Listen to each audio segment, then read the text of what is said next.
اسلام پورا تولتا ہے، پورا صحیح بولتا ہے، چاہے جو بھی کرے. محمد بنت فاطمہ بنت محمد بھی اگر چوری کرے تو محمد اس کا بھی ہاتھ کاٹ دیتا صلی اللہ علیہ وسلم.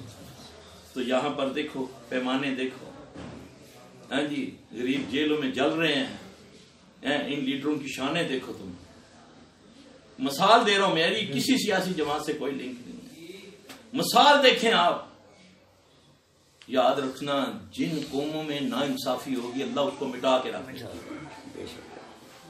جو جانتے ہیں نا دوسری جنگ عظیم کو، چرچل کے ملک کا یعنی کہ برطانیہ کا بیڑا غرق ہو گیا تھا، اینٹ سے اینٹ بچ گئی تھی.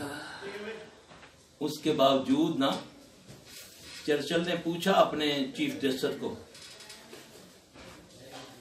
کہ بھئی تمہارا سسٹم کیسا چل رہا ہے؟ اس میں بلا فٹ ہے. کہتا ہے پرواہ نہیں ہے، یہ بلڈنگوں کی کوئی پرواہ نہیں ہے، بس انصاف کرتے رہو. انصاف، آج میرا انصاف ہو رہا ہے، تیرا انصاف ہو رہا ہے، مٹا دے گا اللہ. اللہ اور قومیں لے آئے گا. یہ قرآن کہتا ہے جب تم اللہ رسول کا کام، دین کا کام چھوڑ دو گے، اللہ تمہیں ذلیل و رسوا کر کے اور قومیں لے آئے گا.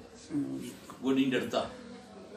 وہ انقلاب جتھوں سے کروڑوں سے نہیں آیا کرتے، انقلاب آتے ہیں ایک دو سے. بس دعا کرو اللہ ہمارے سربراہوں کو مخلص کر دے، خالص اپنے ملک کے لیے خالص. یہ دعا مانگو، بیچ میں اپنی ذات قربان کر دے. پھر اللہ کی قسم وہ ہاتھ اٹھائے گا. جو 4 بندوں کی دعا اللہ کے نبی نے فرمایا نا کہ رد نہیں ہوتی، کسی صورت رد نہیں ہوتی. 4 بندوں کی دعا. عادل بادشاہ جو عدل کرتا ہے، جو منہ سے کہے گا اللہ اس کی بات پوری کرے گا اسی وقت. یہ نہیں بتایا فلاں پیر تو فلاں نبی. عدل عادل عادل بادشاہ جو عدل کرتا ہے، جو دعا مانگے گا اللہ اس کی کرے گا. وہ نوجوان جو شباب کے عالم میں سب کچھ میسر ہے، لیکن اللہ کا خوف ہے. خلوت میں بھی جلوت میں بھی، موبائل ہاتھ میں ہے یا لڑکی کمرے میں ہے یا ہاسٹل کے کمرے میں ہے، اللہ سے ڈر گیا. جو دعا مانگے گا اللہ اس کی قبول کرے گا. ایک باپ جو دعا کرتا ہے اس کی قبول ہوتی، رد نہیں ہوتی. ایک مظلوم چاہے کتا کیوں نہ ہو. آج تو کیا کیا، کتے کو جھنڈا لپیٹا سیاسی جماعت کا، پھر اس کو گولی مار دی. اس کا کیا قصور ہے؟ گدے کو کسی دوسری جماعت والے نے جھنڈا لپیٹا، گدے کو ڈنڈے مار مار کے اس کا دماغ پھاڑ دیا، اس کی ناسیں پھاڑ دی.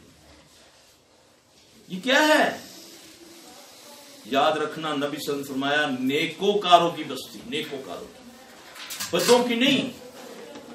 نیک لوگوں کی بستی میں ایک بد بندہ، بد کردار، اگر اس کی وجہ سے اللہ کا عذاب آئے گا اس بستی پر، تو اس بستی میں درختوں پر بنے ہوئے گھونسلے بھی جو ہے نا، گھونسلے،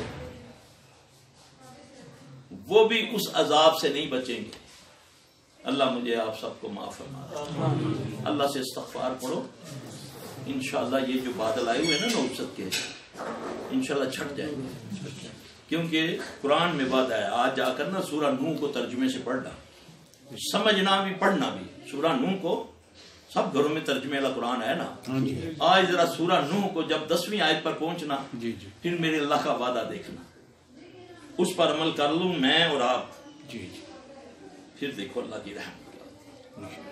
اللہ مجھے آپ سب کو معاف کر دے. یہ کوئی بیماریاں مجھ سے نہیں ہے. یہ بس جس دن میں نے یہ سمجھ لیا نا کہ یہ میرے کسی اعمال کی وجہ سے مجھے پکڑ ہوئی ہے، وہ تو ہو جائے گی جلدی نجات. تو جب یہ جھوٹے ملا پیروں کے پیچھے جا کر انہوں نے بول دیا نا، کتے کے پیچھے لگا دیا نا کہ تجھ پر جادو ہے، تیری پھپھی نے کیا ہوا ہے، تجھ پر جادو ہے، تیری ماسی نے کیا ہوا ہے، تیری بیوی نے کیا ہے، تیری ماں نے کیا ہے، تم مرتے جاؤ گے، لڑتے جاؤ گے. آؤ ادھر آؤ، کہو لا الہ الا انت سبحانک انی کنت.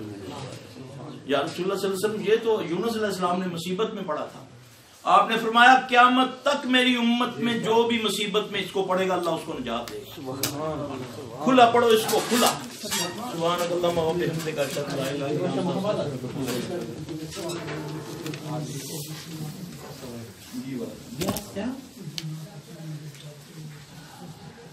کہاں آتے تھے نا؟ تو صبح شام کے اذکار کرو نا یار، جن تو ہر جگہ ہوتے ہیں.